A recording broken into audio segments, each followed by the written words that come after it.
இருக்கீங்க? இறையர்னால எல்லாரும் நல்லா இருக்கீங்க நம்புகிறேன்.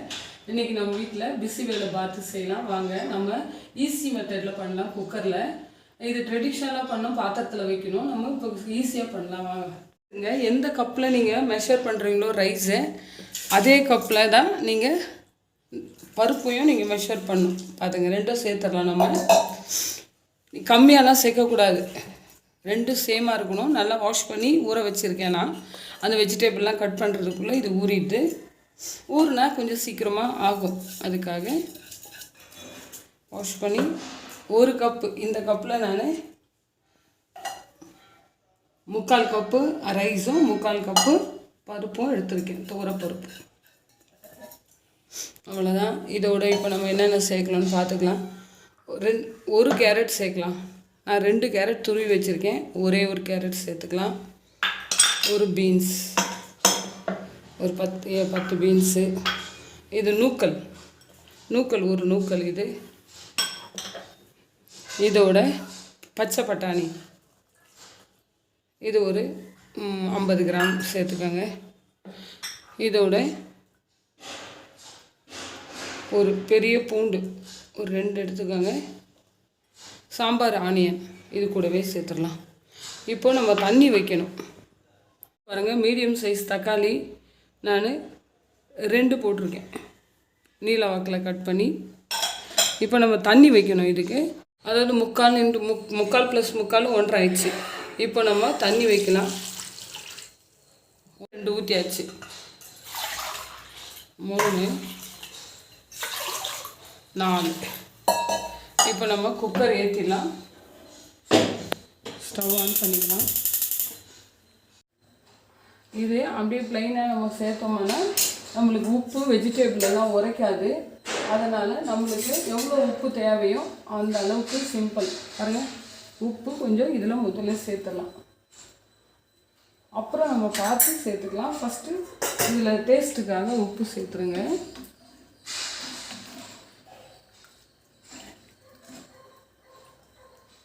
தண்ணி மாத்திரம் அதாவது 1:4 4.5 வைங்க, கரெக்டாக இருக்கும்.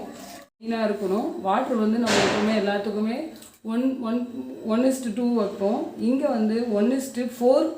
உங்களுக்கு இன்னும் இலக்கமாக வேணும், நல்லா சாஃப்ட்னஸ் வேணும்னு சொன்னீங்கன்னா 1:4.5 வச்சுக்கோங்க, கரெக்டாக இருக்கும். அதுக்கு மேலே நீங்கள் கம்மியாலாம் வச்சிங்கன்னா எக்ஸஸாக வச்சாலும் நல்லா தான் இருக்கும். ஆனால் வாட்டரியாக தெரியும் பார்க்குறதுக்கு. ஃபுட்டு வந்து ஒரு மாதிரி தண்ணியாக இருக்கும். அதனால் நான் 1:4 4.5 அவ்வளோதான். அதுக்கு மேலே எக்ஸஸாக வாட்டரும் வைக்கக்கூடாது, கம்மியாக வைக்கக்கூடாது. வெயிட் வாட்டர் போட்டுருலாம். பாத்திரம் வச்சு நீங்கள் சூடு பண்ணிக்கோங்க. இதில் ஒரு 2 ஸ்பூனு கோரியாண்டர் சீட்ஸ், தனியா சீடு, இதை நம்ம சேர்த்துக்கலாம். இது கொஞ்சம் ஸ்மெல் வர வரைக்கும் ஃப்ரை ஆகட்டும். இது நல்லா செவந்து வரணும். வெந்திருக்கு. இப்போ நம்ம இதை மாற்றிக்கலாம். ஒரே இதுவில் நம்ம போட்டு வறுக்க வேண்டாம், அதுக்காக சொல்கிறேன். இப்போ நம்ம கடலைப்பருப்பு 2 ஸ்பூன். நல்ல பவுட்ரு உங்களுக்கு டேஸ்ட்டாக வரணுன்னா நீங்கள் கொஞ்சம் எக்ஸஸாக ஆட் பண்ணிக்கோங்க. இல்லை கம்மியாக போட்டிங்கன்னா அவ்வளோ நல்லா இருக்காது. அதனால் நான் 2 சின்ன ஸ்பூனில் போட்டிருக்கேன். 2 உளுத்தம் பருப்பு சேர்த்துருக்கேன். இதுவும் நல்லா செவந்து வரணும். பாருங்கள், பட்டை ஒரு அன்னாச்சிப்பூ, ஏலக்காய், கிராம்பு ஒரு 5 6 இருக்குது. பார்த்துக்கோங்க. எல்லாத்தையும் நான் இப்படியே சேர்த்துறேன். நல்ல ஃப்ளேவர் வேணும்னா கொஞ்சம் நீங்கள் ஒரு பட்டை துண்டுலாம் சேர்த்துக்கோங்க. இது வந்து நமக்கு நல்லது கூட. கொலஸ்ட்ரால் எல்லாம் இது கண்ட்ரோலில் வைக்கும் இந்த பட்டையெல்லாம். விஷயம் வந்து இந்த ஓல் கரம் மசாலா வந்து இதெல்லாம் சேர்த்து சாப்பிடும்போது நம்மளுக்கு நல்லது தான். அதனால் இது பட்டை வந்து பார்த்துக்கோங்க. அவங்கவுங்களுக்கு சில பேர் ஃப்ளேவர் ஜாஸ்தியாக பிடிக்கும், சில பேர் கம்மியாக பிடிக்கும். அவங்கவுங்க ஃபேமிலிக்கு எப்படியோ செஞ்சுக்கோங்க. ஆனால் இதுதான் கரெக்டான அளவு. செமக்காக வருந்தது. இது கூட காரமும் உங்களுக்கு தேவை. நான் ஒரு 6 மிளகாய், இதோட 2 குண்டூர் மிளகாய் காரத்துக்கு சேர்த்துருக்கு. அவ்வளோதான். ஸ்டவ் நம்ம ஆஃப் பண்ணிடலாம். இந்த சூடுலேயே மிளகாய் வறுபட்டுரும்.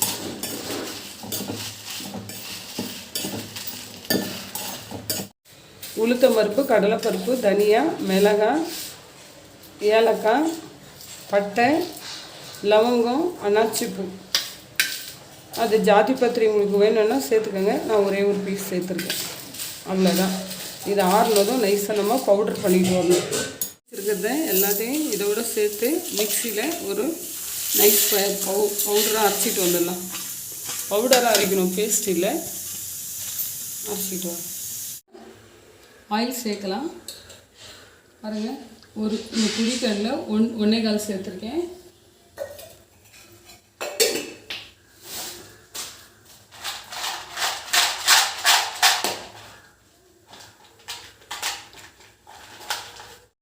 நாலு முந்திரி நம்ம ஃப்ரை பண்ணி வச்சுக்கலாம்.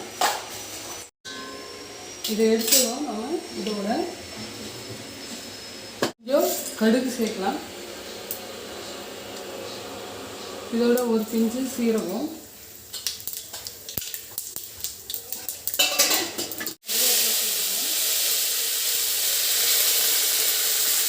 இதோட பூண்டு ஒரு பெரிய பங்கு வச்சுக்கோங்க. இப்போ இது கூடவே வெங்காயம், சின்ன வெங்காயம் ஒரு 10. அது முதல்ல நம்ம பண்ணியிருக்கோம். நம்ம எங்கள் வீட்டில் செய்கிற மெத்தடில் நான் செய்கிறேன். ஒரு 2 ஸ்பூனு தேங்காவை துருவி, பச்சை தேங்காய் சேருங்க. டெசிகேட் கோகனட்லாம் சேர்க்கக்கூடாது. கொஞ்சம் இதை வறுப்படுத்தும்.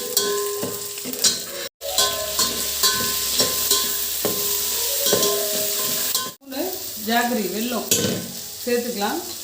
அதோட கொஞ்சம் மஞ்சள் பொடி ஒரு ஸ்பூன் சேர்த்துக்கலாம்.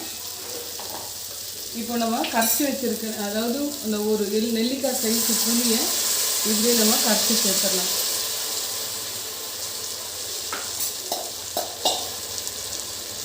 இந்த சாப்பாட்டுக்கு கரெக்டாக இருக்கும். நம்ம மெஷர்மெண்ட் பண்ணது அளவு இங்கேயும் இந்த ஜாரில் இருக்கிறதையும் நான் எல்லாத்தையும் சேர்த்துறேன்.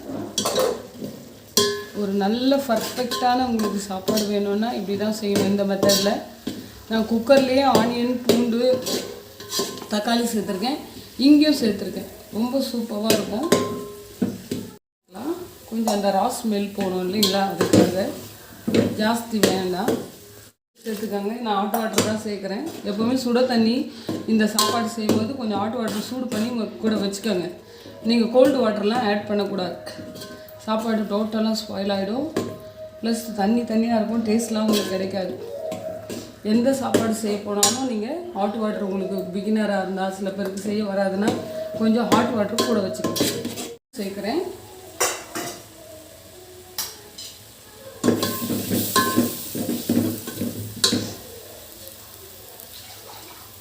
பாருங்கள், இப்போ கொஞ்சம் தண்ணி சேர்க்குறேன். ஹாட் வாட்டர் இது, கோல்டு வாட்டர் இல்லை. அவ்வளோதான். மசாலா நல்லா ட்ரை ஆகிருக்கு. எதுக்கு சேர்த்தேன்னா இங்கே அடி பிடிச்சிரும் பாத்திரம். இப்போ திக் கன்சிஸ்டன்சி வந்திருக்கு. சாதம் பாருங்கள் எப்படி இந்த மாதிரி குழையணும். 3 விசில் வச்சேன் நான், எல்லா வெஜிடபிளையும் சேர்த்து இந்த மாதிரி குழஞ்சிக்கிட்டோம். நம்ம இது கூட இதை அப்படியே சேர்த்துடலாம். சேர்த்துட்டு கலந்து விடுங்க.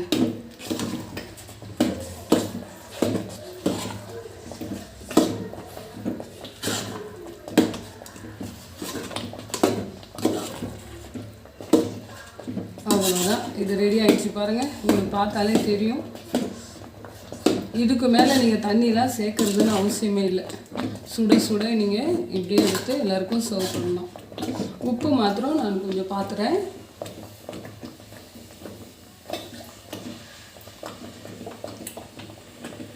உப்பு மாத்திரம் கொஞ்சம் கம்மியாக இருக்குது.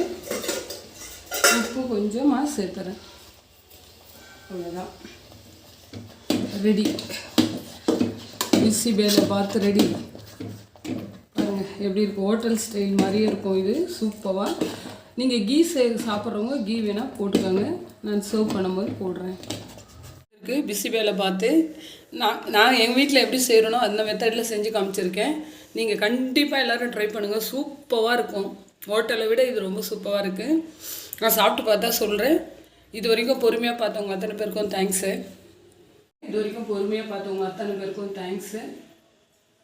யாரெல்லாம் இந்த வீடியோவை பார்த்தீங்களோ அவங்கெல்லாம் சப்ஸ்கிரைப் பண்ணுங்கள், லைக் பண்ணுங்கள், பெல் ஐக்கான் கிளிக் பண்ணுங்கள், நம்மளுக்கு வீடியோ சப்போர்ட் பண்ணுங்கள். May God bless you all. கண்டிப்பாக இதுவும் ஒரு முறை ட்ரை பண்ணுங்கள்.